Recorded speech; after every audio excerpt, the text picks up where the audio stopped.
place where you belong. Give you strength to carry on. Open your heart, set your mind at ease. Live your life and you'll be free. We're gonna rise, rise, rise. Keep on rising, rise, rise, rise. Keep on rising,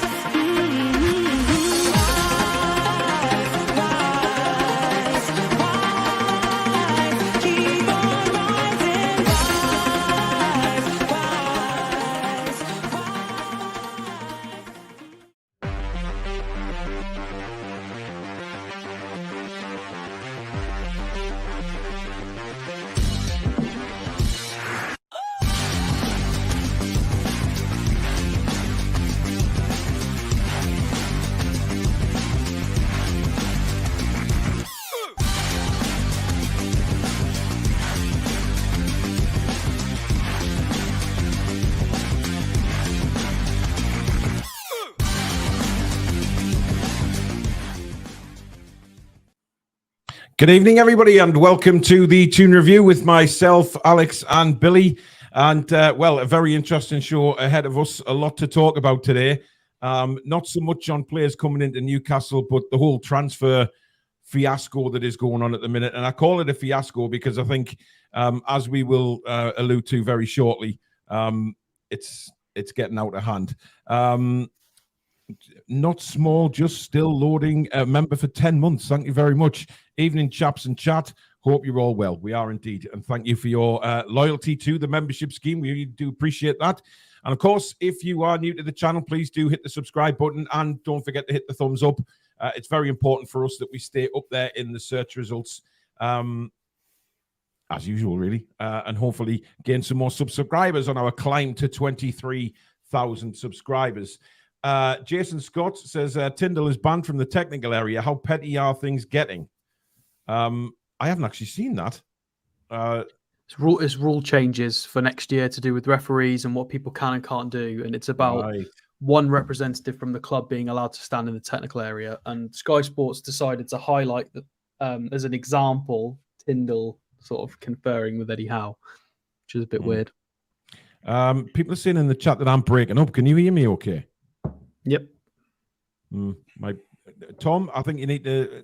Well, my mic is working, but they can hear me. Hopefully you can now.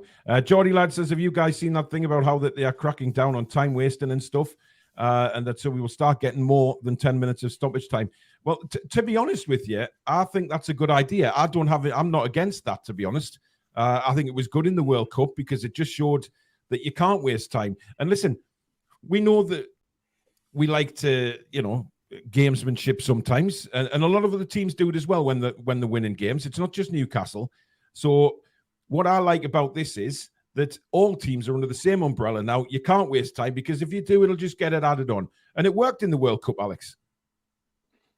Yeah, I don't see a problem with it. I mean, Eddie Howe has definitely mentioned the fact that it's not done on purpose most of the time. 90% of the time, it's due to the lads recovering. We'll send everybody up for set pieces. Trippier goes off to one side. It's just to do with how we set up, how we play the game. It also gives the lads a little bit of a breather so we can play our intense play style.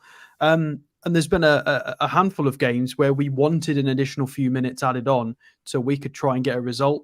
Conversely, we're happy to try and waste time with the ball in play by just being clever with it, by retaining possession or keeping it in the corner.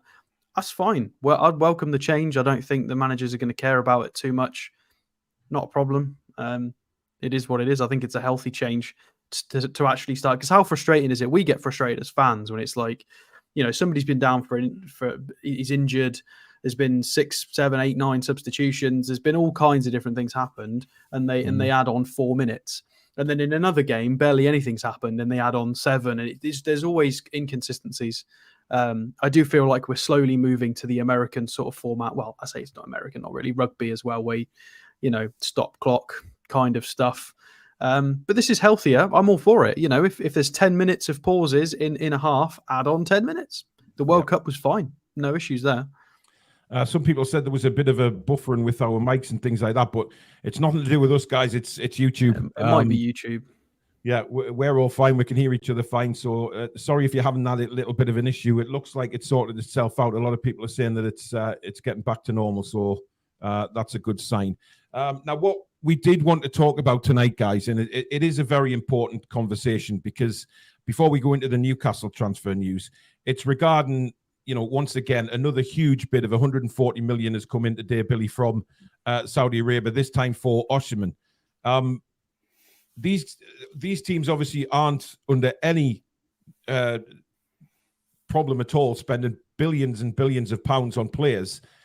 And it seems like it's very unfair now because of all these FFP restrictions for teams over here, that we're now being strangled, and Saudi Arabia can, the teams over there are buying players left, right, and center, and they're under no guidelines at all. I mean, Alex, we'll come on to you because I know you want to say a bit about this, but Billy, it's a little bit wrong now. It's getting a little bit out of hand. Well, it's all down to UEFA. I think UEFA have got to stand up, and at the end of the day, it's their commodity which is getting damaged, because their prestigious European competitions, which they earn billions of pounds or euros or whatever currency you want to say through sponsorship and stuff each year, is going to start to shrink when all these great players are leaving the European continent, the UEFA jurisdiction, and playing in different leagues. And so they've got to do something about it. The only thing I can see that they can do about it is relaxing the FFP rules, which kind of stops teams from spending what they can spend. So there's a lot of talking got to be done by the UEFA hierarchy and local governing bodies, also national local bodies, governing bodies, because it's down to the FFP. It's stopping the ability of teams to spend, restricting trade, and Saudi are under that jurisdiction, so they can spend what they want and how they want. And to stop it, they're going to have to relax something in the European game. Absolutely no doubt about it.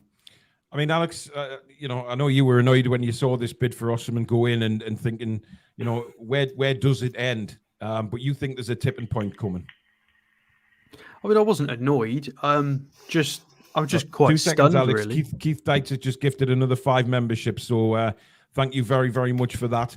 The people that have received those are Secret Carper, Paul Tully, I Like Coffee, John Rowland, and Mason. You've all got a month's membership of the Toon Review. Thank you to Keith for his incredible generosity.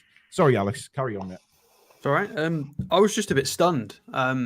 I was expecting anybody who was going to try and bid for Osimhen to go in with it's kind of similarly to what happened with Rice. I was expecting somebody to go in with a 90 million plus bonuses and add-ons, or 100 plus bonuses and add-ons, and they've just gone, nope, 140 straight on the table. There you go. It's just madness. It's so much above market rate. It's insane. And I understand Napoli will probably say to the media they will want that fee, but they might have accepted something less. Depends on the structure. It's just an enormous fee for arguably the best striker in Europe at the moment. He's just won his club a Scudetto. Napoli couldn't quite get as far in the Champions League. But I said to you before we started, we often use on this channel the phrase, the horse has bolted. I do feel like this is the horse about to bolt. I feel like if this kind of transfer goes through, obviously Mbappe is an entity in itself. That's a different story. But I feel like in terms of just general, I feel like this is it. I feel like if this goes through, I think that's it. What elite strikers have we got left that aren't in their 30s? I do feel like, we could lose Mbappe and we could lose Osimhen. Let's step back from the fact we're Newcastle fans and just think about the game as a whole, European football or the English Premier League. It is going to start to really hurt the brand if we lose a lot of these superstars.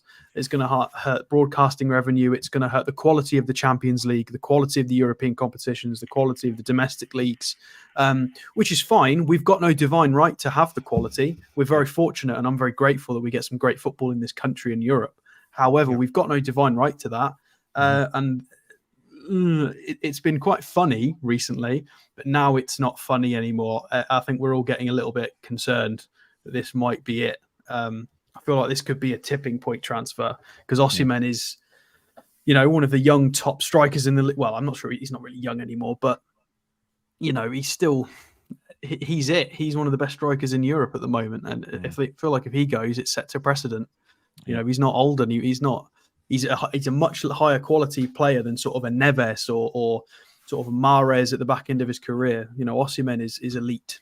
Absolutely. Spike Milligan, thank you for your £20 super chat. He says, evening TTR family. Hope everyone's good. I was going to do this on the last show, but it was a short show. Our young guns look as if they terrorize the opponents. Keep up the great work, guys. Thank you, Spike, and thank you for your continued donations to the channel. Really, really do appreciate that. I mean, Billy, you spoke there about, FFP and things like that, and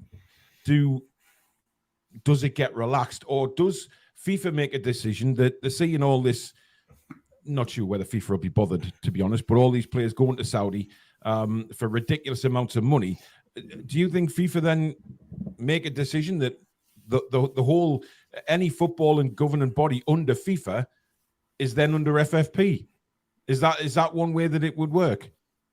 I don't think FIFA will care. FIFA have no kind of, they have the whole of the planet to look at, so one league being stronger than another makes no difference to them. UEFA, on the other hand, have got lots to worry about. As I say, sponsorship money, quality of players, broadcasting rights, all this kind of thing. They're going to be losing lots and lots of money, and it all filters down to, like I said earlier, the national game, Premier League, Liga, Serie A, all the top leagues. So UEFA's got to do something about it. FIFA haven't so much, because as I say, it's a global body, whereas UEFA, it covers the continent Europe, plus Israel and other teams like that. They're going to have to do something about it. Saudi aren't part of that, Saudi aren't part of the Saudi. They're just under the I think it's the Asian league they play in, or the Asian Confederate, the Asian Champions League. Yeah. So until they start putting FFP, which I don't think they're going to somehow, it's going to make no difference to them at all. And of course, it makes no difference to Manchester United either, Alex, because they've just announced a record-breaking £900 million deal with Adidas over the next 10 years. Yeah, I mean, that's a frustrating one. It seems like, is that fair market rate? No. Is it fair market rate for how much they bring in? Well, yeah, probably that's fair. So it is a little bit annoying, though, that clubs like that are just allowed to set the rules in terms of what's a fair price. And then the FA and FFP is always, we've got to fall in line to what other people set as a precedent. We're not allowed to set that ourselves. But it does open up a big scope for it. What do we get from Castore? 5 or 6 million. So if they're getting 90 million a season, what are we allowed? Half of that, maybe a little bit more, 60-70%, something, whatever. But that will be fine. So it opens the door for us to get a much larger sponsorship, which is great for us. So, I mean, the Sela one, Billy, it's £25 million. And the Man United separate shirt sponsorship is worth, I think I read 90 million. So there's a way to go for us yet, isn't it, to get to these sort of levels? It just proves that we're nowhere near at the minute being able to generate the kind of money that even Man United, who've been balls for a number of years now, still bringing in the mega bucks. There may be balls on the pitch, but off the pitch, they're still the most followed side in the world. That's the reason why. That's why the press always print stories about Manchester United, because it has the bigger outreach to the people that are interested in that kind of thing. Manchester United will always be a huge sponsorship balloon for companies to get behind. Unfortunately, that's down to the history, and basically that's all there is to it. Really, it's going to be hard to catch up with them. Then Real Madrid and teams like that, Barcelona, but we'll get there. We'll get there. Yeah, we will get there. I mean, there's obviously it happens over time, doesn't it? But it is a little frustrating. It does happen organically. I mean, we know the size of the club we are and that we're going to be. There is no doubt that the size of Newcastle United over the next few years is going to expand massively with the plans that the owners have. But the way the financial situation is, I mean, we were talking about, I think it was yesterday, that the smaller clubs, how they've been punished massively for financial irregulations that really have been the fault of their owners. If you look at, was it Bury's owner? We were talking about Bury yesterday. Bury's owner ran them into the ground, yet it's the club that suffer and the supporters that have suffered, rather than this individual who just walks away from it all with yes, he's hated amongst the Bury fans, but he's just walked away. No problem at all for him. Yet that football club is having to build it back up from the very bottom again. And it seems like the bigger clubs and things like that, they're spending money willy-nilly, and I just don't know where it goes anymore. It's really annoying. It's the same all over the world, though, isn't it? It's just, it is. The rich get richer. This is what has to be looked at, surely. Well, I mean, I can't remember who it was, but I think they've just had approval for $850 million in New York to go towards a stadium build, and they've announced $800 million in cuts to child services in the same state. Yep. It's just, it's how it is the world over, On the Manchester United thing, you can't get any more organic than them, really. I mean, I'll criticise Man United till the cows come. I'm happy to do so. But all this is on the back of what they achieved 70 years ago. They became the country's top club after the Munich air disaster. Matt Busby's kind of battle to win the European Cup, be the first British team to do it. He failed, but he was the first English team to do it. And there's been, obviously, hordes of glory hunters following the Man United story for many years. Yeah. But we'll get additional fans. It does happen. I literally walking the dog back through the village earlier this afternoon. We had a few kids playing football. One of them was wearing a Man City shirt with Holland on the back. 10 years ago, you'd never have seen a Man City shirt where I live. But it's just, you get kids with PSG shirts, Man City shirts, and that'll be us in 5 or 10 years' time. You'll get different parts of England with people wearing Newcastle shirts who they follow us because they like a player. They resonate with a certain player or a play style, or it's because we're really good with this, that, and the other. It will happen. We'll get there as well. I mean, Zara makes a good point there. It used to be a player close to retirement that would make a move to these kind of leagues. Of course, we saw it with the MLS. We still do really in the MLS, Messi going out there and things like that. But now, the Saudi league is going for the very, very top players. I don't think Mbappe is too keen on going there. I think he's got his heart set on Real Madrid by the looks of things. But the likes of Osimhen and players that have already gone, you look at Maxi as well. The age of these players, it's not close to retirement age. They're getting them in the peak. And that's what is worrying, because they can spend the money as they like on these top players, offer them incredible amounts of money. I'm not saying that, the money they don't get already is life-changing, but this really is life-changing, and it's incredible amounts of money. And it just doesn't seem to be, it's not going to stop, is it, until something comes up where there's regulations put in place. It's not just that, it's the actual fees they're paying for them. I mean, I think a lot of the fees they've paid have been well over the top. I think they paid 40 million for Fabinho. Well, apart from Maxi. The Maxi is the outlier in it all, and it's kind of, it's strange that we're owned by the same people that are buying him and we're getting the least money for it. But the likes of Kante have gone for over 30.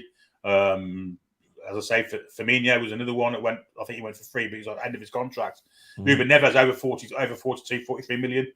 A lot of overpriced players, in my opinion, really. I mean, $1 million a week in salary for Osimhen. €1 million. Hard to turn down. Jesus. Tom says it would be great if we scrapped FFP, then see where we go from there. I mean, I don't think it'll ever be scrapped, Alex. Not now. I think it could be amended maybe, but certainly not scrapped. Yeah, you'd think an amendment. Scrapping it would cause all kinds of legal issues. You've got, penalties that are pending. You've got investigations that are pending for breaking these current rules. You've got people who have been punished. What happens for somebody who's just been punished for something last season when all of a sudden the rules have changed now? It's a real tricky one. The only way you do it is you make adjustments and amendments to it, and then you give clubs 3 to 5 years to say, look, these are what the rules are going to change to in this date to this season. You can't just, and it might be too late by then. You can't just kill switch it, because then you open yourself up for all kinds of legal issues, because these clubs are all going to fight back who have been punished for things. Well, I mean, look, Billy, if you were in charge of the governing body now, what would you do? What would you have a look at first of all as your main priority? I think I'd change the length of the period. I think 3 years isn't enough. I think make it 10 years, make it 5 years, 10 years, anything, just to give them a little bit more leeway, spend more money as and when. And then you can start creating your own wealth, can't you? With a better quality of player, more attendances, bigger sponsorship. and that kind of takes away the FFP, Yeah. rigmarole that we're going through. It's only because it's a 3-year cycle. I think if they make that cycle bigger, gives you a little bit more leeway. Alex? Yeah, it's a reasonable suggestion. I don't know. I think it could be something that maybe should be adhered to for maybe top flight teams, teams that are in the top division. You can't be. So it means that if you're in the second division anywhere in Europe, you can overspend. But then if you get promoted into your top league and your books are a mess, you'll just be sent straight back down. So maybe it's a case of applying it for top leagues. And I understand that it's to try and help teams stay afloat and spend within their means further down the pyramid. Maybe some alternate rules could be made for that kind of thing. It definitely needs looking at because it doesn't work in its current format. Because the top clubs are just finding loopholes. The only other way is obviously is for FIFA to actually put their foot down and say wage caps. Each squad's got a wage cap on it. It's the only way. It's not going to happen though. It would ruin the competitiveness. No, it's never going to happen. But that's the only other way they can do it, I think.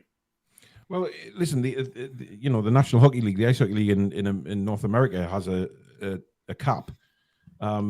I think it's too late though. That horse already bolted. Like 15, 20 years ago. Tonight. There's definitely lots of horses bolted tonight. But it works over there. I know they don't have relegation and all that, but the actual wage cap works. Because it's gone too far now, though. Well, it has. 15, 20 years ago, 100% we could have maybe implemented this, negotiated it. But now you've got players on 400 grand a week and you've got players down on £1,000 a week. Like you've got players in the Premier League who are earning less than £1,000 a week. You've got certain players on £800 to £900 a week contracts. People who are, you've got a lot of Premier League players who are earning less than bankers. And then you've got players who are earning £400,000 in 1 week. So the disparity in wages in our top division is enormous. It'd be impossible to implement that now. Whereas 15, 20 years ago, the disparity wasn't quite as ridiculous. You could probably have sorted it out. And we weren't super deep with the broadcasting companies either. There was maybe time to do it then, but I think it's way too late now. Yeah. By the way, this thing about Tyndall earlier, it's because one coach in the technical box rule. One of them will get a yellow card, but they've not stated which, just one of them. I have a feeling there'll be a few handed out next season, to be honest. P-Saw says it's a bit hypocritical to say it's wrong. Saudi doing it when the Premiership has done the same for years. Look, I'm not saying it's wrong. I'm saying it needs looking at because, to save our own league, really. We're trying to save our own league.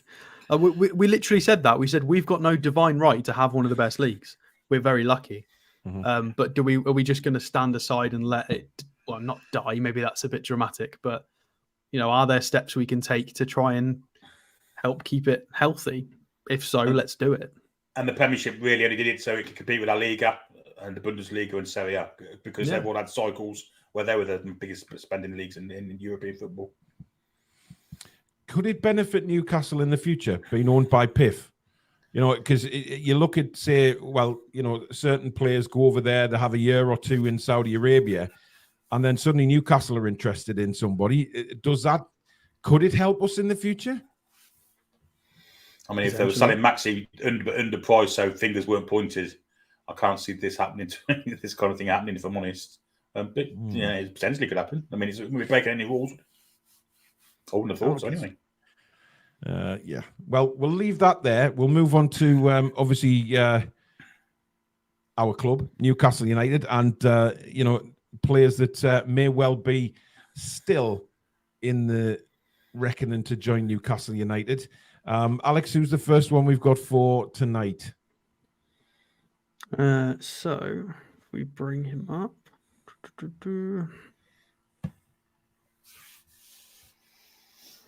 It is a potential new centre half. Indeed. Wow. Let's have a look. I'm excited now. I'll I'll preface this and say, so this is from Tinos Lianos, who is a journalist, and also Chris Wheatley. Italian by any chance? What Constantinos? Sounds a bit Greek to It me. sounds a bit Greek. No, it's Greek. So it's got to be Mavropanos, hasn't it? It's got to be. It is indeed. Yes, and I've actually said his name right, I do believe. And a few people in the chat have said, yeah, Kev's mentioned him today. Yes, Kev has mentioned him today. He's a good centre half. By the way, I definitely had a Castore there saying that was Italian. What the hell was I thinking? No, honestly. No. Carry on, anyway, Alex. So yeah, a few of you might remember him when he was at Arsenal. So young, decent prospect. He's now 25 years old, and he's been around for 80. I think he's made 80 appearances total in the Bundesliga. So he's done the hard miles. He's learnt his trade, and he looks rather good. Right-sided generally, has played a little bit at right back. Of course, Stuttgart were in the funny little relegation playoff that they have in the Bundesliga. We don't have that panic in England, where if you're third bottom, you play the winners. No, third top of the division underneath, and whoever's the winner of that playoff, one goes up and down, or they stay where they are. It's very panicky. It's why Saint Etienne went down as well. So they won that, fortunately. And he played right back in one of the fixtures and had a shocker at right back. But centre half, reasonably good. You can see he's got a little bit of our centre halves about him as well. The fact that he scored 2 goals and he should have scored 4 with his 4xG. 28 appearances. I think it was 26 starts last season for Stuttgart. So in a team that was really struggling, he was putting out some outrageous numbers. And obviously the fact he's 6'3" definitely helps. So let's go down and have a look at his green. Good Lord. Holy moly. It's like a Celtic kit. Yeah, sign him now. So for a centre half, we might as well just go down the list. Shot creating actions, so 1.46 per 90. So whether that's through long balls or a variation of ways, he's creating opportunities for his teammates, despite the fact he's a centre half. He's getting nearly 2 shots a game, which is mental. It's in the 99th percentile. His non-penalty XG is really, really healthy. So he's scoring sort of every 9th game, which I think is a really healthy return for a centre-half. If you're getting the centre-half score every 9th game, that's great. I mean, we could do with that, really. Pass completion rate is a little bit low. I'd take that with a pinch of salt. It's Stuttgart. They nearly got relegated. I think that being said, this is all... You've got to take into consideration, this isn't a nearly relegated team as well. This is outrageous. Progressive passes, nearly 5 progressive passes a game is lovely from a centre half. Progressive carries as well. He's quite happy at stepping out once a game, more than that. And his successful take-on rate is nice and tidy. Lots of touches in the attacking penalty area. Very sort of Jamal Lascelles on the offensive statistics there, which we love to see. Tackles is through the roof at 2 per 90. Interceptions, always a good indication of an intelligent centre half if they can make decent interceptions like that. 2.48 per 90. Aerial duels 1 is through the roof as well. A little bit more physical. 25 years old, 6'3". He's basically the right-sided botman. Based on I'm not going to say that too much, but the fact that he's 6'3", right-footed, and he profiles really well, right-sided botman, why not? I'll throw it out there. Ticks all the right boxes. If we go down and have a look at who he's matched at, you can see Disasi is on the list. So it's not beyond the realms of possibility that this guy is on a similar scouting list on a page in a book somewhere. The fact that he's linked to Hummels and a few other brilliant centre-halves. Benjamin Pavard's on there as well. And then we'll go down and have a look at his career. Started in the Super League in Greece, of course, came through at Arsenal, went to Nuremberg, and then Stuttgart. Has been there for a few seasons. 19 starts, 31 starts, and then 26. He got 4 goals in the season before last as well, and he managed 4 XG last season. So you're looking at somebody who's generally going to try and give you 4 goals a season, which is really, that would be really nice. So somebody that can really challenge Fabian Schär now, I would imagine. 5 years younger as well. If we have a look at his... transfer marked, 19 caps for Greece, so good international pedigree as well. He's from Athens as well, which is nice and traditional. 15 million market value, which seems extremely low. However, it has been stated that he's got a sell-on clause from, a sell-on percentage from Arsenal. So I would imagine this fee is going to be a little bit higher. Yeah, it's going to be a case of the fee might get bumped up because Arsenal are going to take a bit of it as well. Only 2 years left on his contract. I really like it. I mean, they've gone straight in. I think Chelsea went in for what, 40, 45 for Disasi. I don't think this guy's a million miles away from what Disasi is. I think he's a decent physical centre-half. He profiles really well. The right height, the right side you need him to play. Great experience. I really like him. I would absolutely love this as a signing. It's not a 22, 23-year-old. It's a 25-year-old. But, several seasons in the Bundesliga.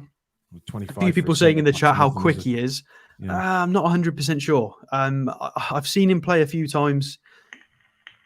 I think he's quicker than Fabian Schär, but I don't think he's Disasi quick. He's not like a powerhouse. He's not as quick as Disasi, but I think he's fine. He's quicker than Fabian Schär, but that's it's all about hard. reading the game though as well, isn't it? It's not all about pace, as you can see, the interception stat very high. That helps. So I'll have to go and do a bit more watching and see. I might go and watch those relegation playoffs now, to be fair, and have a little look. We'll see. I think everybody wants to know, is he quicker than Schär? That's the important thing. How quick is he? We'll have to go and have a look. But I don't think we'll get him for 15 million. Put it that way. Well, no. These are his career appearances. 143 appearances at centre half. He's done a mixture of both sides. 4 at right back, one at centre forward. I'm not quite sure where that came from. Wow. Probably in Greece, to be fair. Yeah. And then his agency is a Greek agency.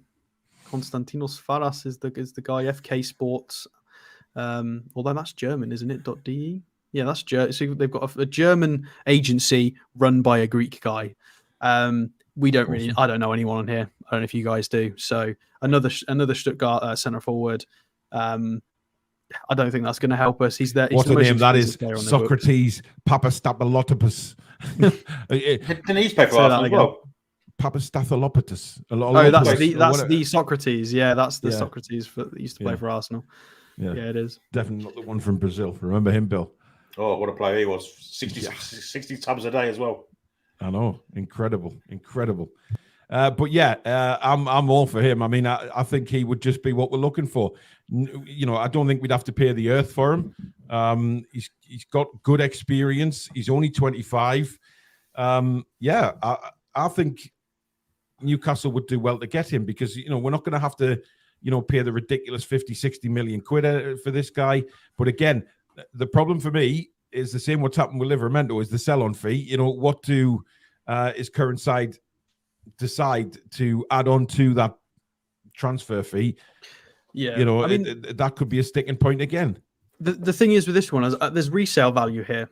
I mean, you give him a 3 to 5 year contract. If he plays a couple of seasons with us and we think it's not going to work out, let's say he gets to 27 years old and we don't think it's working. He's still a 27-year-old who will then likely have Champions League experience with us, Premier League experience. We can probably get a reasonable.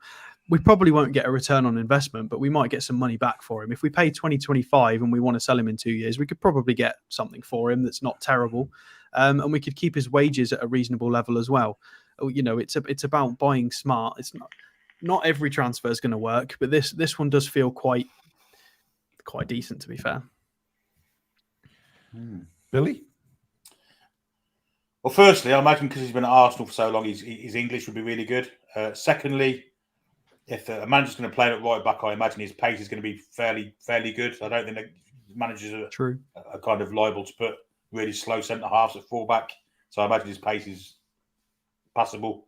And all those green lines, definitely I'd be well in for him. Yeah. Well, I think that's a yes from all three of us, to be honest. Somebody who would certainly come in, do a very decent job for us and steady the ship should anything happen to Fabian Schär. But as you said there, Alex, it is competition for Schär as well, which I think we need. We need that competition. We don't want anybody. I mean, I'm not saying for 1 second that Eddie Howe would let that happen, but we don't want anybody just to be comfortable in their position and not feel threatened that somebody, if they're not pulling the weight, can come in and take the place. That's what I think Eddie's trying to do, building the squad. So I think this is a very affordable signing as well. Yeah. there's any It's truth in it, to me, it's for. I mean, there's rumours that West Ham and Wolves are interested in him. I think he's a good, solid signing. I think he'd be decent in the Premier League for any of those clubs, and I think he could step up and play at a better level for us as well. Yeah, I mean, look, Wolves, West Ham or Newcastle. Nothing against Wolves, but West Ham maybe. They've just won a European trophy. They're on, hopefully, on a rise. Because I do like West Ham. I think they're a decent outfit, and but Wolves probably not. But Newcastle surely would be a club. I mean, could you get Dabby's ass involved to have a little word with him? There's always that option. All these Newcastle legends that are, well, not legends, but, players out there who think the world of the club. Could they actually, go out and speak to these players? Definitely. Yeah, that's got to be a plus point. Dabby's some sort of hero in Greece. He's part of that Eurovision Song Contest. Yeah. Yeah. I'd love to see that. Ladies and gentlemen, winner of the Eurovision Song Contest, Nikos Dabizas. I bet he could have done it as well. Nick the Greek was a fantastic centre-half for us. Yeah, no doubt about it. He can get involved. Yep. Well, we'll have to see what happens there. Let's have a look at what the chat is saying. Leonardo says, out here in Greece, we watch all the world's football, mainly because the Greek league is like watching League Two football. Cushy says, off from 25 now. He looks class. Just do a loan with an obligation to buy in the summer. Well, if he's only 25 million quid, then why not just buy him? Toon Leroy says, he seems marvelous. Yes, I see where you're going with that. Geordie Boy says, don't forget, we don't have killer heat waves. That's a +2. I don't think the heat wave will have anything to do with them coming to Newcastle. Barstool Football Twitter prediction is for us to finish 7th behind Villa. I think that's optimistic. Brighton will finish above us. Poor losing Maxi. And I think some of these links are underwhelming, says DK. Say it like you mean it. Indeed.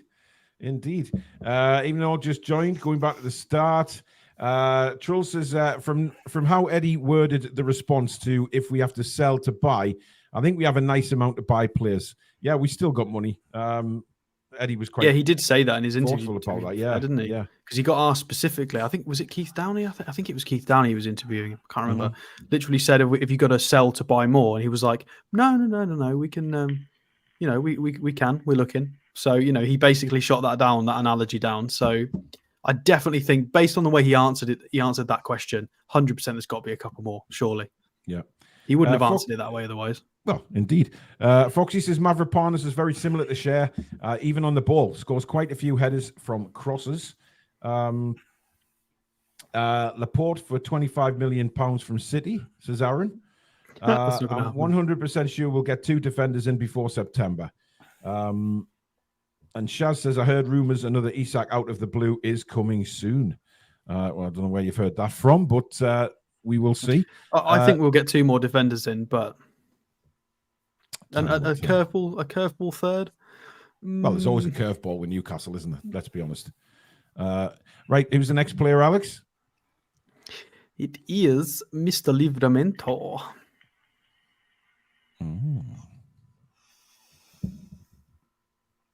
There he is.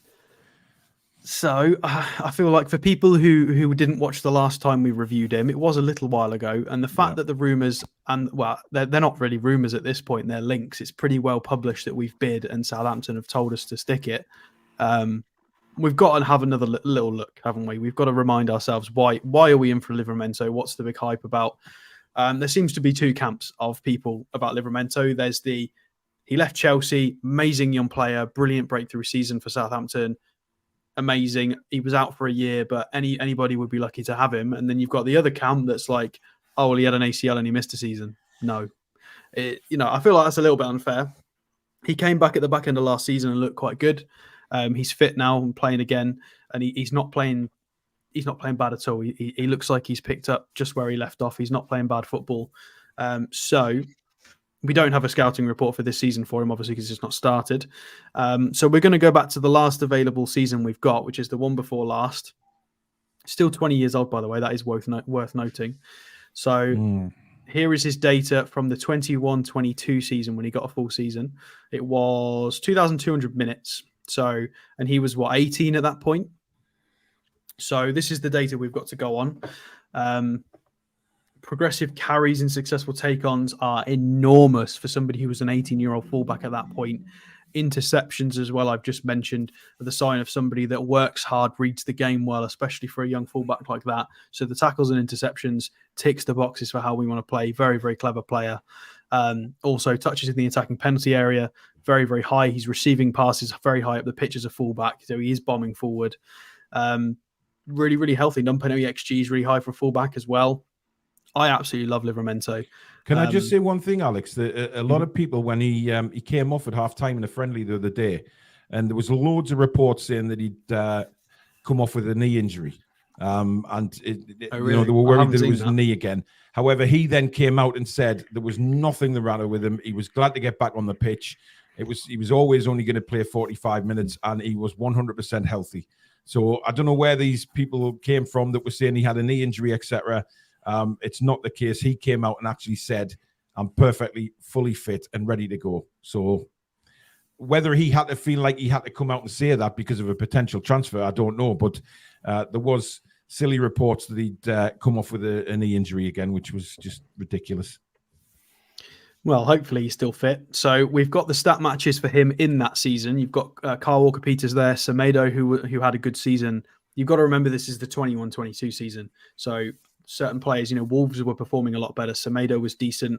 Nuri was decent. Reguilon, when he first came into Spurs, was really, really good in that year. I know he's not been great. It wasn't great after that. But, Matty Cash obviously had that breakthrough season as well. So he's profiling really, really well for that season's data.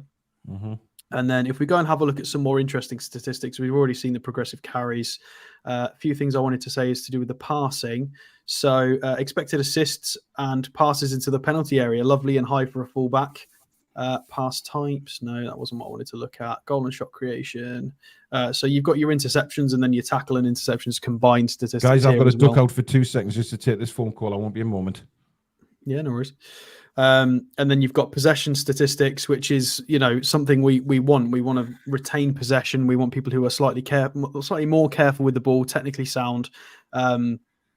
And so he's just really, really good. The amount of touches as well in the attacking third and the attacking penalty area for a fullback are ridiculous. For somebody who's a defender, he's not taking that many touches in the defensive third. It is a little bit strange. But take-ons attempted and successful are really, really high.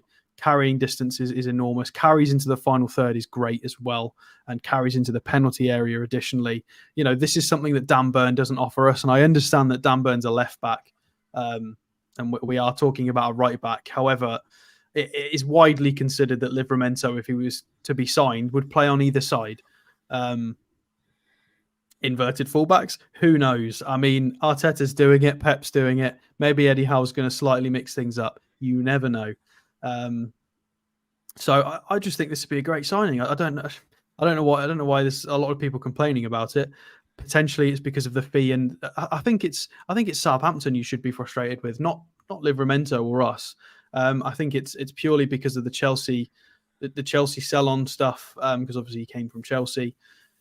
And I think it's now or never with Livramento, because I'm pretty sure he gets a buyback clause next season for Chelsea. So I think it's now or never. And we've just got to hope we can get him for a reasonable price, because I do believe as long as he doesn't get snapped, I think this is a 50-60 million pound fullback going forward. I think he's going to play minutes for England. I think he's brilliant. He's still only 20 years old, and I think he plays. I understand that when players get hyped a bit too much in the media, we tend to think they're a bit overhyped. But I feel like the hype was very fair for Livramento. I think he was an exceptional fullback. I don't know if you agree, Billy. Yeah, I do. I can remember, 2 or 3 occasions where he was absolutely outstanding, man of the match performances in his breakthrough season at Southampton. And I'll just take you back to the Chelsea scouting report, which said about Livramento equally adept on both flanks, both right and left. He's also very good he can play at wing back. So he's got the attacking part to his game also, which we desperately need on that left side to help whoever's playing on that left side of the forward line. Yeah, to me, it's a no-brainer. I think 30 million to be a snip. But I wouldn't want to go any much more than that, because of FFP. But yeah, this kid's a really good player, going to be something special. They don't seem to have many of these kind of run-of-the-mill average players in the Chelsea academy, do they? I mean, you've got to be pretty good to get in the first place. So he's progressed since then. Injury aside, he probably may have played for England by now. And I bet Southampton wouldn't have been relegated either. I don't think Southampton would have been relegated either. I'd agree with that too. Yeah, I think it's one of those where it's just the price, really, isn't it? I think 30, 35 seems to be a little bit more realistic, but they seem to be holding out for more than that, 40 to 50.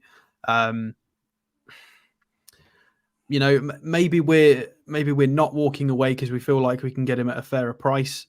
But again, it's somebody with good resale value. If we sign him and he plays for us for the next 5 years, and we want to go in a different direction, again, we're gonna get the money back.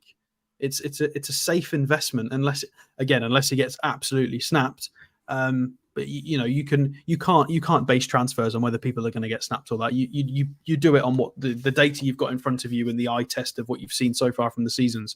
And if you pay 35 million for Livramento, I guarantee when you go to sell him in the future, you get more than 35 for him. And whether we sell him when he's 24, 25, 26, 27, you get more than what we paid for him. So it's just worth it. Why not? I agree. Do you think we'll actually sign him? Do you think after all this time has now passed, which, is it just this sell-on fee that is causing the problem with the transfer fee? Maybe. I personally, I think we'll walk away. I think he is a very, very wanted target, and we're quite happy to push hard on our first choice targets. But I feel like we are quite far away on valuation. And I think you never know, though. Southampton Mavropanos and Livramento, would that make our transfer window, do you think? Would you be happy with those two players being our final dealings? 100%. That'd be... So what did we need? We wanted an extra attacker. We wanted a midfielder, back up to Fabian Schär or to challenge, and then an additional fullback. And that's on top of the fact that we got Ashby, who came in, and Minte, who's gone out on loan, and we've got another couple of lads that have come in for the academy. I think that's brilliant. One attacker, one midfielder, two defenders, 4 quality signings that are the right age profile, that have got resale value and are going to improve the squad. I think that would be maybe not a 10 out of 10 window, but in this day and age, you're not going to get a much better window than that for what your club needs. Do you think, though, the performances of let's say, for example, I mean, we spoke about him plenty, but Lewis Miley, maybe even Alex Murphy to a degree, has that sort of calmed Eddie Howe down about maybe rushing to bring in a left back? That we've still got Dan Burn there, we've still got Matt Targett, and now we've got Alex Murphy coming through. Now, when Alex Murphy signed, I believe he signed from Scotland, wasn't he? He came with a very, very good reputation already of being a very, very good defender. And he's certainly done nothing to put us in any doubt about that moving forward. So do you think it's took the pressure off a little bit? I wouldn't be surprised to see Murphy go out on loan. Get a year of, similar to Ashby, a year of first team football. Although I've seen less weaknesses in Murphy's game than what I have in Ashby's, to be perfectly honest. I mean, I can't remember Alex Murphy making a mistake. No, I can't. I mean, he probably did, but I can't remember during commentary of those games, of all the games we've done. What we've commentated on 5 pre-season games now, and not once have I think we've mentioned Murphy in a mistake. I may be wrong with that, but I just think he's played centre back and he's played left back and has done very, very well. I thought he looked very good against both Gateshead and Rangers when he played centre back, and then obviously at left back he's shown a desire, Alex, to burst and get forward as well. He did a lot of overlapping, which has got to impress Eddie Howe, but impress us as fans, because we as fans have been screaming out for a left back to bomb forward like that and overlap. Yeah, the attacking element's really, really tidy as well. He was playing at the right pace of the game. He didn't look rushed. He wasn't making mistakes. He was doing the right passes. That's what you want. I feel like he's the opposite of Remy Savage. I feel like Savage, whenever I saw him, played a little bit rushed, a little bit flustered. The level was a little bit too high for him. He looked okay, and I don't want to do him a disservice, but I didn't get that sense when I was watching Murphy. Alex Murphy looked very, very comfortable in his environment. Savage didn't look as comfortable. It looked like he had to really, really, really try, whereas Murphy was kind of enjoying himself. It's just it's just one of those things. The question is what happens with him. Obviously, we've talked about Lewis Miley's going to stay with the squad next year. Make sure he stays around family, trains with the first team for a full season, learns before he's potentially integrated or sent out on loan. What's the case with Alex Murphy? Could be the same. Who knows? Maybe it's a case of he wants to keep these youngsters. You've got to remember, now the quality of our first team's improved greatly. There's less of a need to go out on loan.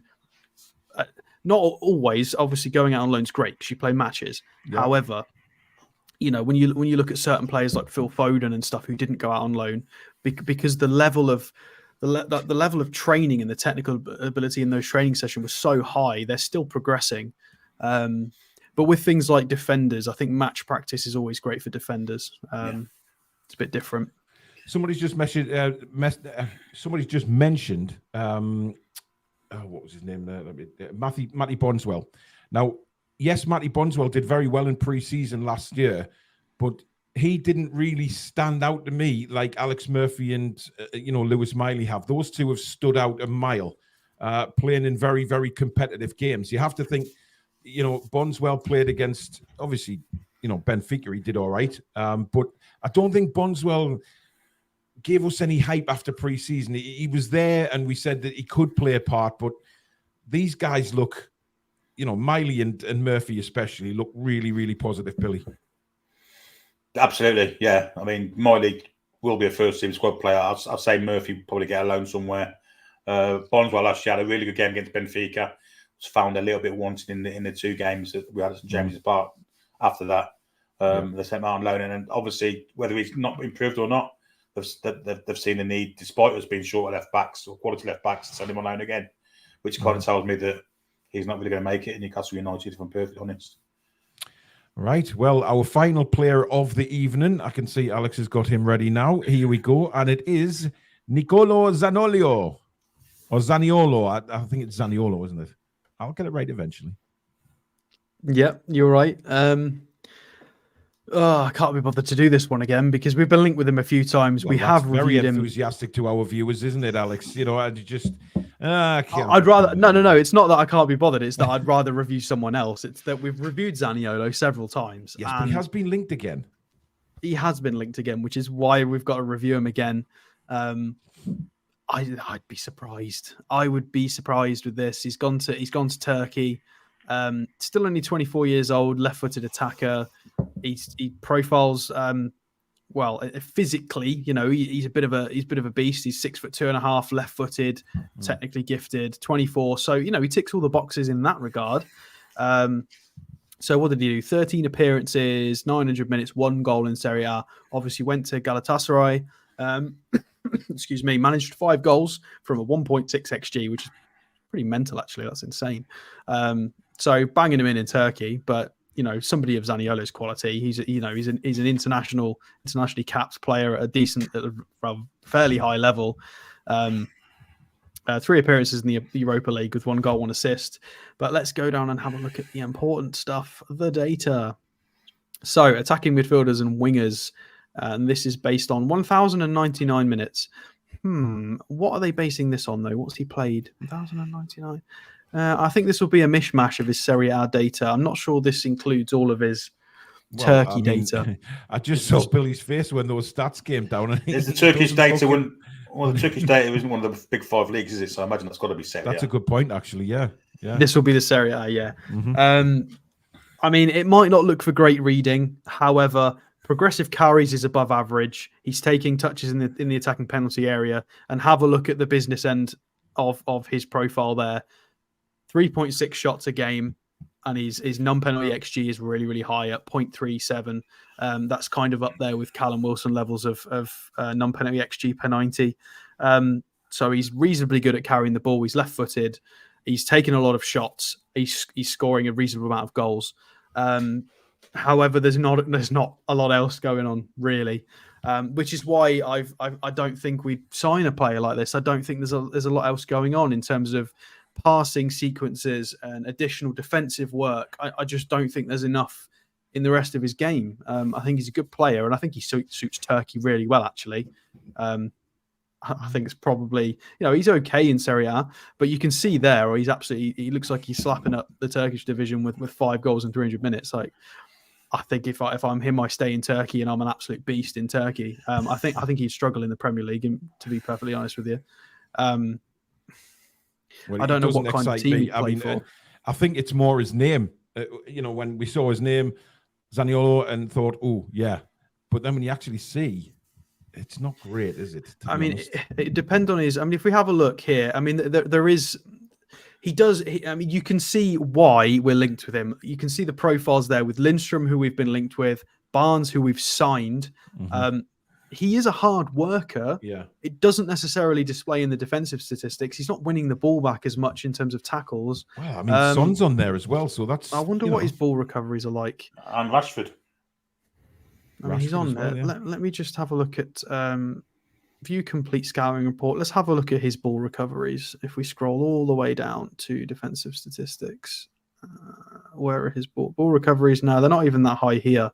Fouls drawn's quite high. So you can see when he carries the ball, he's quite technically good with it. He's drawing a lot of fouls, carries into the final third. So he's reasonably good. When he gets on the ball, he's quite good at taking it forward himself. But I just don't feel like there's enough. I don't feel like there's enough work rate there. There you go. Foxy's just said in the chat. Zaniolo not even a starter for Galatasaray. Impact sub. So he's got technical quality there, but we need a little bit more than that. I tell you what I liken this to. I feel like this is a reverse Sean Longstaff. Sean Longstaff is all hard work and everything, whereas Zaniolo is the opposite. He's got a lot of talent, very technically gifted, decent left foot, but he's not got any of that hard work and graft that Longstaff's got. It's kind of the opposite ends of the spectrum. I just don't feel like this is the right profile for our squad going forward. I feel like we're already stacked in the kind of areas he would be playing in. I don't think it suits the squad balance. I'm not sure how he would go for either. He's just gone to Galatasaray. Let's actually have a look at his transfer mark saying 13 caps for Italy, 2 appearances. I mean, current market value. I mean, it's just too much. It's just going by Livramento. He's a good player, but 30 million euros for a Rome. I mean, they spent a. I mean, they're going to. What's that? Is that 15 million or 30 million? Oh no, it's 15 million they've paid. Market value 30, but they paid 15 for him. They're going to want the money back. They're not. Yeah. They're going to want the money back plus more. So I'd agree with you. I'd say he's too much, and I don't really see the hype of him. To be honest, he doesn't sort of. We look at the other 2 players we featured tonight and their stats and see what they can offer. To him, I'm not too sure. I mean, a lot of people on Twitter have. There you go. This is his agency as well. A lot of people on Twitter have put comments underneath all of the links of Zaniolo and basically said, "Oh, yeah, this is great. We'll just buy a mate for Tonali." Doesn't always work like that. No, I understand the premise. If it's a happy accident that you need to fill a position and it happens to be an Italian player that fits that profile, I'm all for it. I mean, look, Tonali. People are going on about this, bringing in a friend for Tonali. It's they don't need to. Tonali seems to be getting on very well with Bruno and Joe Linton, and we know that Bruno's helping, with his English and stuff like that, and Bruno's constantly learning English as well. So I don't have a problem with that. I think, the way the photos that we've seen from, the States tour and things like that, it seems like Tonali's very much been befriended by Bruno and Joe Linton, and those 3 seem like, well, going forward, hopefully going to be our midfield as well. And if it can strike up a brilliant friendship off the field, then it will work on the field as well. We've seen it many times. Look at Joe Linton and Bruno now. They're in sync and things like that. And I'm just really excited about seeing them. I don't necessarily think we need to bring a friend in for Tonali.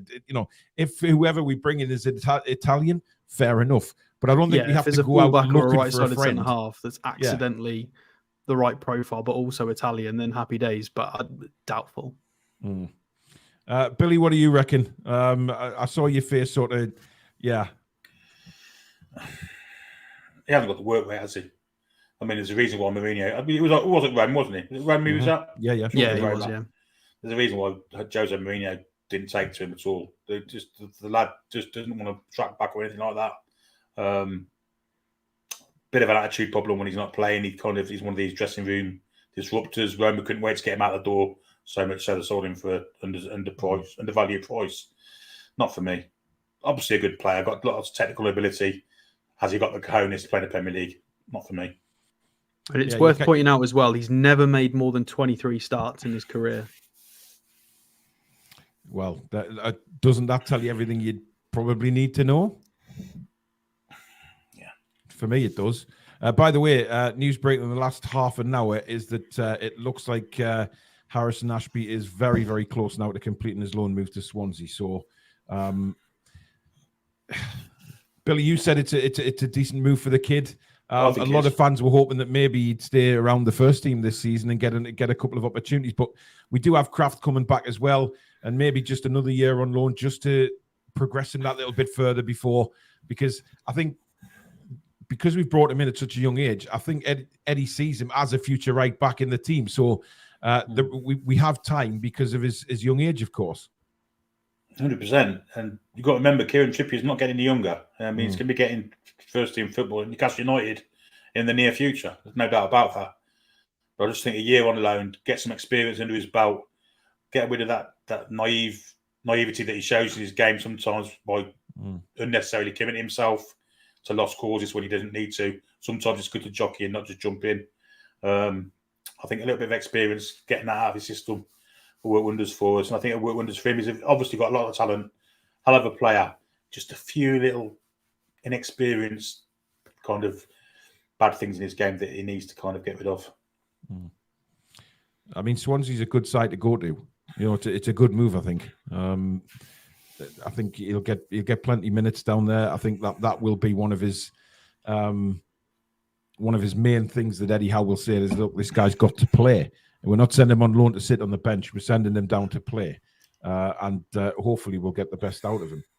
A few people say in the chat that he should stay, but we can't stunt his growth. I mean, I said it a minute ago about Alex Murphy, about sometimes as a defender, as a young defender, it's good to be getting match practice to learn your trade.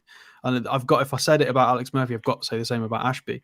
You know, if he's going to go to a championship team with the option of him playing 46 matches in a season at, you know, a men's level, that's amazing. That, you know, he's had a pre-season with us first, additionally, to learn how we play and how it is to be at the club. And then go and get the potential of, you know, you've got the opportunity to play 35, 40 matches next season, potentially, if you get rotated. And then you can come back to us at the beginning of next summer. A lot of people saying, why aren't we keeping him as backup? He's really young. A few times in pre-season, he got, you know, players played a couple of 1-2s and he was just planted. Like, he needs to go and learn how to read the game and, you know, it's just how it is. It's not that he's bad or he's doing anything wrong. It's just that he needs to learn. Tom says, now we all know who Paul was on the phone to, not the only YouTuber with his sources in the know. Matey, believe me, it definitely wasn't a source on the phone. I wish it was, but unfortunately, you know, we are not in the know, and we will continue not to be in the know until we are in the know by the proper people who will let us be in the know. So there you go. I've seen some very odd links as well, linking us to young strikers and midfield players. Not going to happen. We don't need strikers. We don't need. Well, Eddie's already come out and said we're not going for a striker. So why do these people come out and keep saying we're linked with strikers? He has said on camera, we are not going for another striker. End of story. So why do these people continue to... It's clickbait, simple as that. Clickbait all the way. Can I just say one more thing additionally? There's a few people saying that Livramento's injury prone. That's not fair. Let me just have a look. I'm pretty sure he had one ACL because he got snapped. I don't think somebody's injury prone if they had one injury. That's not how that works. Let me just have a look. Injury history. I mean, a knee problem for a month, and then he got his cruciate ligament ruptured, probably off the back of that knee. And let's be honest, that is a horrendous injury. I don't think it's a horrendous injury. So saying he's had a big injury and can he recover sufficiently from that, that's a fair comment. But saying he's injury prone is not fair because he's not injury prone. It's not like he's coming away with hamstring niggles and calf niggles all the time. It was just one really big injury. It happens. Some people are putting in that because Eddie Howe said we're not going for a striker, we will definitely be bringing in a striker. That's possible. That is possible. We know what he's like. Makes no sense whatsoever. No, it doesn't. Billy, just one thing. You know, we were talking about Alex Murphy possibly going out on loan. Would Bristol Rovers be an option under Barton again? Because he did brilliantly for Elliot Anderson. Let's not forget, because Elliot came on leaps and bounds on loan at Bristol Rovers under Joey Barton. And, you know, I'm sure Joey would be willing to take another Newcastle United youngster to develop, definitely. I'm sure he would, but I think Alex Murphy can play at a higher level than that. I think Championship would be where I'd be wanting to put him, if I'm honest. Yeah. Good point. Geordie Boy says, I'm sure I heard Paul say on the phone, not now, Eddie, I'm going live. No, definitely not. Christ. Right, that is the conclusion to the show tonight, guys. Thank you, everybody. Over 1,100 watching again. Thank you so much.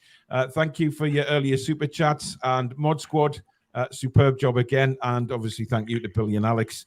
And if you have enjoyed the show, please don't forget to give it the thumbs up.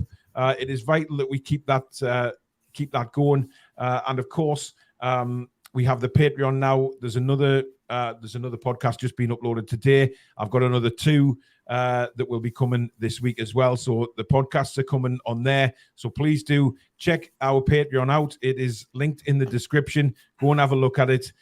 It basically offers you a bit more off camera than what we do on camera, you know, a bit of a different conversation, things like that. So please go and check that out. And also subscribe to the YouTube channel if you are new, and hit that notification bell, which will let you know when we go live or upload any videos. And of course, you can find us on all the socials as well. Just search the Toon Review and you will find us. But thank you, everybody, for watching again tonight. And we will see you very soon. Good night. How are the lads and lasses? Come back and check out and breathe.